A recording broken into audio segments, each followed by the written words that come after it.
Bonjour, je suis Dimitri Boujard, avocat et investisseur. N'oubliez pas de vous abonner à ma chaîne, de liker et de partager. Aujourd'hui, nous allons parler fiscalité. Et la question est simple, qu'est-ce qu'un fiscaliste? Vous devez voir sur les réseaux sociaux, un peu partout sur internet, dans les vidéos, qu'il y a énormément de gens qui se disent fiscalistes. Ce titre n'est pas protégé par la loi. C'est-à-dire qu'à peu près n'importe qui a une formation juridique peut se dire fiscaliste. Il y a des conseils en gestion de patrimoine qui s'intitulent fiscalistes. Il y a des personnes qui ont une formation juridique sans être avocat qui se disent fiscalistes.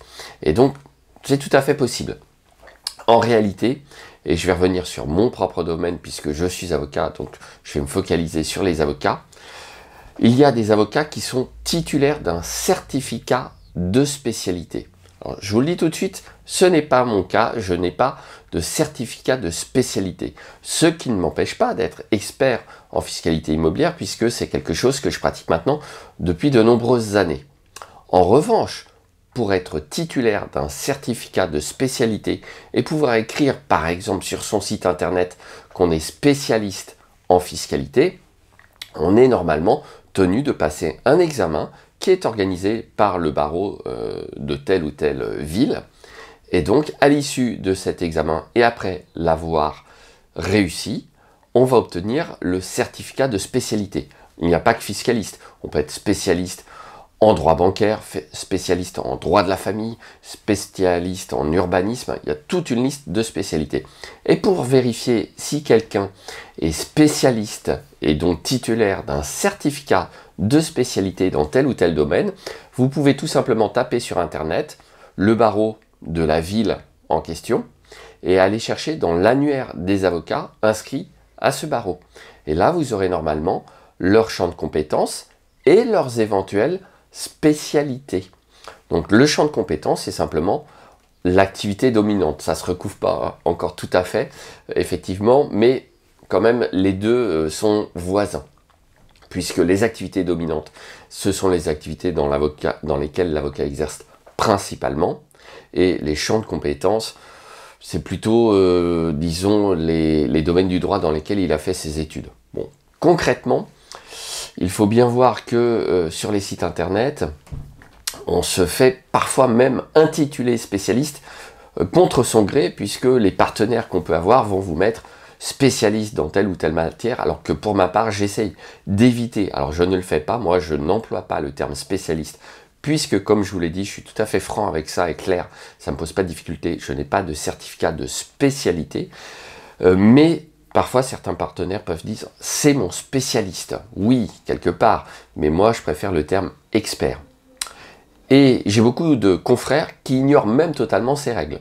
Donc c'est plutôt étonnant, mais il y en a pas mal qui sont plus jeunes que moi et qui donc mettent sans problème dans leurs écrits, sur leur blog, sur leur page web, leur site internet, qu'ils sont spécialistes en fiscalité. Alors qu'en réalité, si on s'en réfère à la réglementation interne des avocats, ce n'est pas le cas.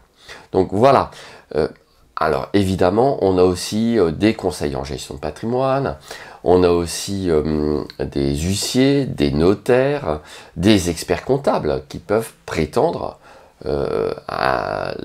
au titre de spécialiste en fiscalité, ce que je ne leur dénie absolument pas, puisque pour le coup, la règle concernant le certificat de spécialité dont je viens de vous parler ne s'applique qu'aux avocats.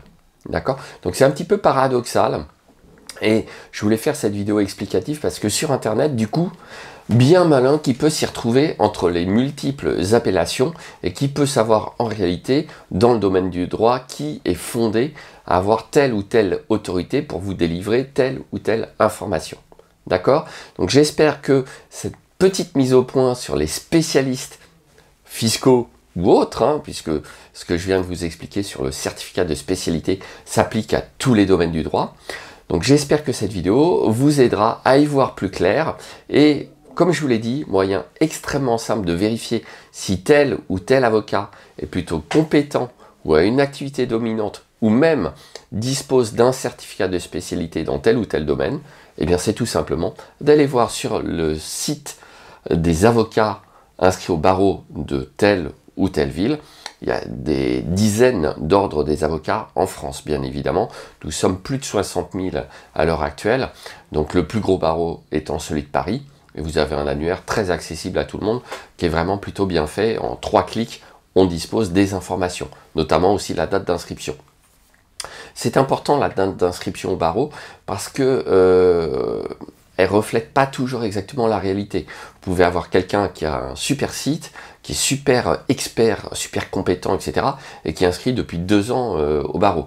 Alors soit il est inscrit depuis 2 ans parce qu'il est très jeune, soit il n'est inscrit que depuis 2 ans parce qu'avant il a eu une autre vie professionnelle, comme par exemple juriste d'entreprise pendant 15 ans, auquel cas il aura aussi une grosse expérience.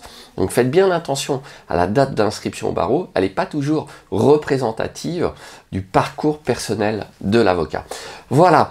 Comme je vous l'ai dit, abonnez-vous à ma chaîne, elle est spécialisée pour investisseurs immobiliers, mais vous voyez que de temps en temps je dévie un petit peu parce que j'ai besoin aussi et j'aime vous partager une information plus générale. Donc abonnez-vous, likez, partagez et à très vite dans une prochaine vidéo.